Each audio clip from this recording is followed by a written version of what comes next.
నమస్తే. ఇన్నాళ్ళు నన్ను సపోర్ట్ చేస్తూ, ఎంకరేజ్ చేస్తూ మీ ప్రేమని నాకు అందిస్తున్న ప్రతి ఒక్కరికి కృతజ్ఞతలు. అలాగే ఈ వీడియో కూడా ఖచ్చితంగా మీకు ఉపయోగపడుతుంది. లైక్, షేర్ అండ్ సబ్స్క్రైబ్ చేసి మీ సపోర్ట్‌ని నాకు అందించండి. అలాగే ఈ వీడియో పట్ల మీకున్న అభిప్రాయాన్ని కామెంట్ సెక్షన్‌లో కామెంట్ చేసి తెలియజేయండి. ఇప్పుడు వీడియోని చూద్దాం. నమస్తే, వెల్కమ్ టు అవర్ ఛానల్. నేను పద్మిని. ప్రస్తుతం మనతో పాటు ప్రముఖ ఆధ్యాత్మికవేత్త, వాస్తు జ్యోతిష పండితులు కేఎస్ఆర్ గారు మనతో పాటు ఉన్నారు. మాట్లాడదాం. సార్ నమస్తే. సార్ నమస్తే. ఇచ్చిన డబ్బులు వెనక్కి తిరిగి రావాలి అనేది చాలా పెద్ద సమస్యగా మారింది చాలా మంది ఇళ్లలో కూడా. అంటే భర్తకి తెలియకుండా ఇచ్చిన ఆడవాళ్ళు ఉంటే, భార్యలకు తెలియకుండా ఇచ్చిన మగవాళ్ళు కూడా లేకపోలేరు. ఇక ఇద్దరికి తెలిసి కూడా సరే హెల్ప్ చేద్దాం అని చెప్పి ఇవ్వటము, హెల్ప్ చేయటం అనేది నిజంగా చాలా చాలా బాధాకరం. హెల్ప్ చేసి వాళ్ళ దగ్గర డబ్బులు తీసేసుకుని మళ్ళీ వాళ్ళకే ఎగ్గొట్టడం అనేది చాలా బాధాకరం. ఇక వడ్డీలకి ఇంకొక బాపత్ ఉంటుంది. వడ్డీలకి తిప్పేవాళ్ళు ఉంటారు. ఇంట్లో ఖాళీగా ఉన్నాము, డబ్బులు ఉన్నాయి, వడ్డీకి తిప్పేద్దాము ఏమవుతుంది అని చెప్పి ఎంతో కొంత 3 రూపీసో 5 రూపీసో వేసేసుకుని వడ్డీలకు తిప్పేస్తుంటారు. ఏడుస్తూ తిరిగి వచ్చేటటువంటి డబ్బులు మరి నిలుస్తాయా లేదా అనేది భగవంతుడికే ఎరుక. సరే, ఏదైనా పర్స్పెక్టివ్ ఏదైనా లేకపోతే ఎటువంటి కారణమైనా కానీ మనం ఇచ్చినటువంటి మన డబ్బులు మళ్ళీ మనకి తిరిగి రావాలి అంటే కనుక ఏం చేయాల్సి ఉంటుంది? ఎందుకంటే ఈ సమస్యతో చాలా మంది బాధపడుతూ ఉన్నారు కాబట్టి ఇచ్చిన డబ్బులు తిరిగి రావాలి అంటే ఏం చేయాల్సి ఉంటుందండి? అవును, ఇచ్చిన డబ్బు పోగొట్టుకోవటం అనేది ఇవాళ చాలా సర్వసాధారణంగానే ఎక్కువ మంది విషయంలో మనం వింటూనే ఉంటాం. ఎందువల్ల జరుగుతుంది మరి? అంటే ఇక్కడ ఇవాళ ఏమంటాం, దేనికైనా చెప్పాలంటే కనుక కలి ప్రభావం అనేది కూడా ఎక్కువగానే హెల్ప్ చేసింది అది పోగొట్టుకోవడం కదా. అంటే ఇప్పుడు బాధాకరం పాత కదా. రోజుల్లో ఏంటంటే మనం ఏమంటాం, మనం లేకపోయినా సరే పరువు నిలుపుకోవడం కోసం మనం ప్రయత్నించేవాళ్ళం. ఇప్పుడు పరువు పరువు పోయినా పర్వాలేదు, నేను బతికితే చాలు అనుకుంటున్నాను. సో అది ఒక సందర్భంలో నేను ఒక కార్యక్రమం చేసినప్పుడు కూడా చెప్పాను. పాత రోజుల్లో నేను పెరిగిన విధానంలో మా అమ్మగారు నాకేం చెప్పేవాళ్ళు అంటే కనుక, అరే నువ్వు కష్టపడకపోయినా పర్వాలేదు, ఇంట్లో ఉన్నా పర్వాలేదు, కానీ నాకు నీతి నిజాయితీతో బతికనేవాళ్ళు. ఆ పెంపకాలు అలా ఉండేవి. ఇప్పుడు ఏమంటున్నారు, అరే నువ్వేం చేస్తావో తెలియదు, ఎలాగలా 4 రాళ్ళు సంపాదించుకురా అంటున్నారు. అంటే ఆ తల్లులకి చాలా తేడా ఉంది, ఈ తల్లులకి చాలా తేడా ఉంది. బ్రాటప్ లో చాలా చాలా ఇవి ఉన్నాయన్నమాట. అందుకే అక్కడ వాళ్ళు అనుకున్నది ఏంటంటే ఒక నీతి ధర్మంతో ఉంటే వాళ్ళందరూ వాడే బతికేయగలడు అనేది వాళ్ళ పరిపూర్ణ విశ్వాసం. ఇక్కడ నీతి ధర్మం ఉంటే వాళ్ళు వీడు ఎందుకు పనికిరాడు, ఇంట్లోనే ఉంటాడు అనేది వీళ్ళ నమ్మకం. సో అందుకని ఎంత అవినీతి పాల్పడ్డామా, ఎంత అధర్మాన్ని పాల్పడ్డామా అనే దానికి ఉంది తప్ప వాడితో నా పరుగు పోతుందా, వాడితో ఏమవుతుందా అనేది లేదు. సో దీనివల్ల ఏమవుతుంది అంటే బంధుత్వాలకు విలువ లేకుండా పోతున్నాయి, స్నేహత్వాలకు విలువ లేకుండా పోతున్నాయి, మనిషిని నమ్ముకోవడానికి భయపడాల్సిన పరిస్థితి ఏర్పడుతుంది. సో ప్రతి ఒక్కరికి దేవుడు ఏం చేస్తాడు, ఎంతో కొంత దయాగుణమో జాలి గుణమో ఏదో ఒకటి పెడతాడు. ఆ జాలి అవతల వాళ్ళకి జాలీగా ఉండడానికి కోసం కాదు కదా. సో ఇక్కడ అందుకని మనం ఏంటంటే ఖచ్చితంగా ఇది చాలా మంది ఎదుర్కొంటున్న పెద్ద సమస్య, మానసిక పరమైనటువంటి ఇబ్బందిగా కూడా మారుతుంది. ఎందుకంటే ఇంట్లో భర్తకి తెలియకుండా భర్త ఉంచుకోవే ఈ వారం 3000 ఏదో అలా దాచుకున్న డబ్బులే ఇస్తూ దాచుకున్న డబ్బులు పాప వీళ్ళు ఇవ్వటం, అదేమో భర్తకి చెప్పలేము, ఇదేమో ఎప్పుడప్పుడు అడుగుతారు కదా ఏమి డబ్బులు. కానీ అసలు నేనది వీళ్ళకి అనారోగ్యాన్ని ఇవ్వటమేగా. ఎగ్జాక్ట్లీ. అది సో మానసికంగా మనకు కుదిరలేకపోతే దాని అనారోగ్యాలకు వెళ్ళిపోతుంది. ఇక్కడ ఇంకొక ప్రశ్న, వడ్డీలకి తిప్పేటటువంటి పరిస్థితి కూడా ఉంటుంది. నేను ఇందాక అన్నట్టుగా ఉంది, ఖాళీగానే ఉన్నాయి కదా, మనకి ఏదో ఒకటి వస్తాయి కదా డబ్బులు అని జనరేట్ చేయొచ్చు కదా అని అనుకున్న విధానంలో వడ్డీలకి ఇవ్వటం అనేది మరి ధర్మమా అధర్మమా? ఈ ధర్మ వడ్డీ అనేది ఎప్పుడు ధర్మం అనేది శాస్త్రం. సో అంటే ఇప్పుడు సపోజ్ మనం చాలా చూస్తాను, ఈ ఫైనాన్స్ సంస్థలు ఇలాంటి వాళ్ళు నా దగ్గరకు వస్తూ ఉంటారు కదా. సో వాళ్ళకి ఆ పని అవ్వటం కోసం ఏంటంటే రూపాయి ఏమంటాం 100కి 10 రూపాయలు వడ్డీ అంటే అది చాలా వడ్డీ అది. కానీ వీళ్ళు ఏంటంటే ఆ నోట్లలో వాళ్ళ పరువు భంగం కాకుండా ఉండటం కోసం అని చెప్పి తెచ్చేసుకుంటున్నారు.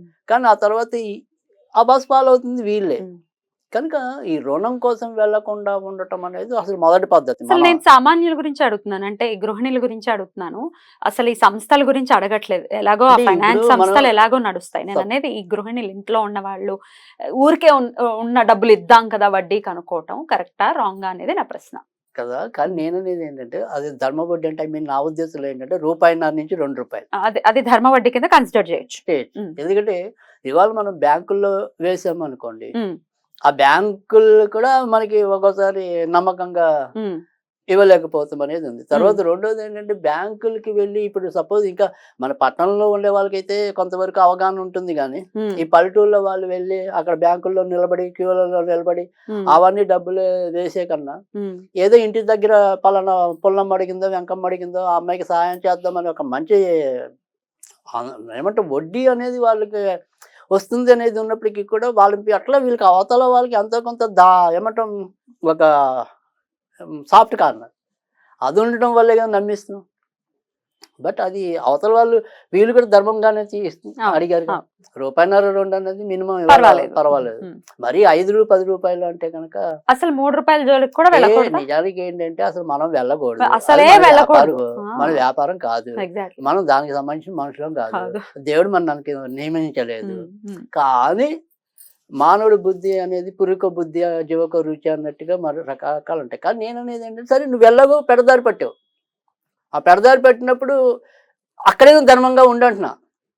ఇప్పుడు ఆ మందు కొట్టేవాడు చెడిపోవడానికి వెళ్తున్నాడు, కనీసం ఒక ఔన్స్ తాగు, అంతేగాని సీసాలు తాగేస్తాడంటే అది ఎప్పుడైనా నీకే చేటిస్తుంది. కనుక అతి అనేది ఎప్పుడు కూడా అతి సర్వత్రం అని చేయొద్దన్నారు. సరే నువ్వు రూపాయన్నర 2 రూపాయల దాకా ఆశపడితే తప్పలేదు, అది కూడా తప్పని పోతేనే నేను చెప్తున్నా, అది ధర్మం అని నేను చెప్పట్లా. ఒకవేళ అపమార్గంలోకి వెళ్ళినా అక్కడైనా ధర్మంగా ఉండండి అంటున్నా. కరెక్ట్. ఇప్పుడు గుడ్డి కన్నా మెల్ల బెటర్. రామాయణంలో మనకి రాజుల యొక్క ధర్మంలో పొరపాటున యుద్ధం చేస్తున్నప్పుడు కిరీటం కింద పడితే గనక వాళ్ళని మనము చంపకూడదు, అది అధర్మం అవుతుంది. సో వాళ్ళు ఆ కిరీటం తీసుకుని మళ్ళీ ధరించేదాకా కూడా మనకి వ్యవధి ఇవ్వాలి. సో అందుకని ఇక్కడ మనం యుద్ధం చేయడం తప్పనిసరి అయినప్పుడు ఆ యుద్ధాన్ని ధర్మంగా చేయండి అంటున్నాను. సో అందుకే ఆ రకంగా యుద్ధాన్ని ధర్మంగా చేసి మీ బాధ్యతలు మీరు తీసుకుంటే, కానీ ఇక్కడ మనం ధర్మబద్ధంగా వెళ్ళినా నాకు మోసం జరుగుతుంది. ఇక్కడ ఇదొక రకం ఉంది డెఫినెట్ గా. ఏమంటే నేను ఉత్తగానే ఇచ్చాను, అసలు ఏ డబ్బులు ఎక్స్పెక్ట్ చేయలేదు. అది చాలా బాధ. అది కదా ఇంకా బాధ కదా. డెఫినెట్లీ. అప్పుడు ఏం చెయ్యాలి? అసలు రావు, సరే వడ్డీ అనేది తర్వాత ఆలోచిద్దాం. మరి ఏం చేయాలి? అందుకని ఇలాంటి వాళ్ళందరి కోసమే ఇవాళ మనం చెప్పబోయే రెమెడీ ఏదైనప్పటికీ కూడా ఇందులో మొదటి రెమెడీ అనేది ఏంటంటే అది ఆన్యుడికి సంబంధించిన సేమ్ చిన్న బీజాక్షరం, అంతే ఒకటే బీజాక్షరం, ఏకాక్షరం, ప్రౌమ్, PROUM, ప్రౌమ్. అది నిత్యం 108 సార్లు చదవాలి. తర్వాత 40 రోజులు చదవాలి. ఆన్యుడికి మండలం ఉంటాం, సో అది 40 రోజులు చదువుకోవాలి. ప్రౌమ్ అని చదివి, సో ఏదైనప్పటికీ కూడా మీకు బాగా ఎక్కువ ఇబ్బంది ఎవరితో ఉందో వాళ్ళ పేర్లు చెప్పుకోండి. అంటే ఎక్కువ మొత్తాలు రావాల్సినవి ఎవరైతే ఉంటాయి, చాలా మంది ఉన్నారండి, అంటే చాలా మంది ఉంటే కనుక అందరి పేర్లు అనేది వద్దు, అప్పుడు ఒకే అమౌంట్ చెప్పుకోండి. సుమారుగా నాకు కనీసం ఇంత మొత్తం రావాలి, 10 లక్షలు రావాలి అనుకోండి, ఆ 10 లక్షల పేర్లే చెప్పుకోండి, పేర్లు అందరూ చెప్పుకోండి. 10 లక్షలు అదే ఏక వ్యక్తి అంటే ఎప్పుడైనా సరే ఏమవుతుందంటే ఒకే వ్యక్తిగా అయితే కనుక మనకి ఇంకొక ఈజీ ఉంటది. లేదు 4-5 పేర్లు అంటే మరీ 100లో బ్యాంకుల వాళ్ళకి ఇచ్చి ఆ బ్యాంక్ అంతా లాభపడాలి అనుకుంటే అది వాటికి అప్పుడు వాళ్ళు ఆ బ్యాంకు మేనేజర్ ఇదే పని చెయ్యాలి.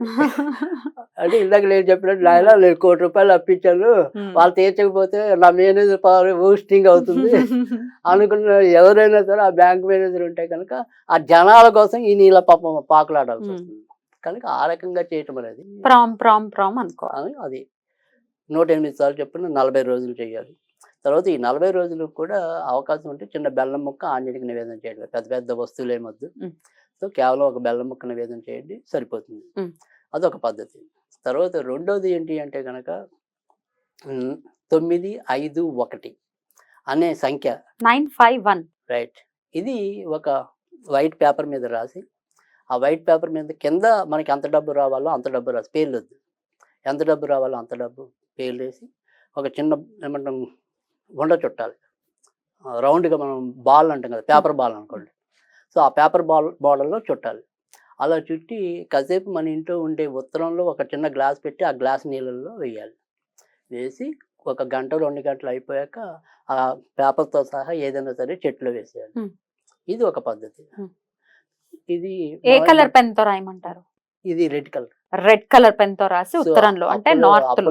జనరల్ గా అప్పులు రాకపోయినా, అప్పులు మనకి సరిగ్గా లేకపోయినా, అప్పుల జోలికి వెళ్తున్నా వాటన్నిటి కూడా జనరల్ గా కుజుడి యొక్క ప్రభావం అనేది ఎక్కువ ఉంటుంది. సో బయట నుంచి సక్రమంగా రాలేకపోయేదానికి శని యొక్క ప్రభావం ఉంటుంది. అందుకని అక్కడ ఆంజనేయుడి దేవటం అనేది ఇక్కడేమో కుజుడికి సంబంధించింది 951 అని. 951. సో 951 అనేది ఎందుకు ఇచ్చాము అంటే కనుక 9 అనేది కొంతమంది ప్రకారం కుజుడి నంబర్ అయితే 5 అని కలిపితే 6 అవుతుంది. 6 అనేది శుక్రుడి నంబర్. సో లేదు నా పద్ధతిలో రివర్స్‌లోకి వెళ్ళినా కానీ వాళ్ళిద్దరే కారకులు అవుతారు కదా! సో శుక్రుడు మన యొక్క భోగత్వాన్ని పోకుండా ఉండాలి అంటే కూడా శుక్రుడు కావాలి. కనుక 951 అది రాసుకోవటం. అంటే నేను ఏదైనా సరే ఒక రెమెడీ అనేది ఇవ్వటం అనేది ఉంటే దానికి ఏదో ఒక రీజన్ ఉండాలి. అంటే గ్రహాలతో సంబంధం ఉండాలి నాకు కంపల్సరీ. సో ఆ గ్రహాలతో సంబంధం లేకుండా రెమెడీస్ అంటే చెప్పలేను కామన్గా. సో దేనికి ఎవడి వల్ల ఏ ఇంపాక్ట్ తగిలి వీళ్ళు బాధపడతారు అనేది మన యొక్క ఏమంటాం పరిశీలన. సో ఆ పరిశీలనగా చూసినప్పుడు ఖచ్చితంగా శని కానీ శుక్రుడు కానీ కుజుడు కానీ వీళ్ళ వల్లే మనం యొక్క సంపదలు పోగొట్టుకోవడం కానీ సంపదలు వృద్ధి చెందుకోవడం కానీ ఏదైనా కూడా మేజర్ ప్లానెట్స్ అయితే ఈ 3. అందుకని అక్కడ ప్రోమ్ అనేది ఇచ్చాను, ఇక్కడ ఇది అనేది ఇచ్చాను. సో ఇది ఏ రోజు చేయమంటారు ఈ పేపర్ది? ఎప్పుడైనా సరే మంగళవారం మొదలెట్టాను. మంగళవారం. ఎన్ని రోజులు అలా చేయమంటారు? 40 రోజులు చేయమన్నాను. కంటిన్యూస్ గానా? అంటే మనకి ఇది ఏంటంటే మరీ ఏదైనా 1-2 రోజులు ఇబ్బంది వచ్చిన ఆడవాళ్ళకి ఇప్పుడు ఏదైనా అప్పుడు ఆపేయండి. బట్ మీరు కౌంట్ చేసుకోండి 40 రోజులు అయిందా లేదా చేసుకొని 40 రోజులు ఫ్రెష్ 40 పేపర్ వేసుకోండి. ఈ రోజు అయిపోయింది టిక్ కొట్టేయండి, రేపు అయిపోయింది టిక్ కొట్టండి. అలా మొత్తానికి 40 అంకెలు పూర్తి చేయండి.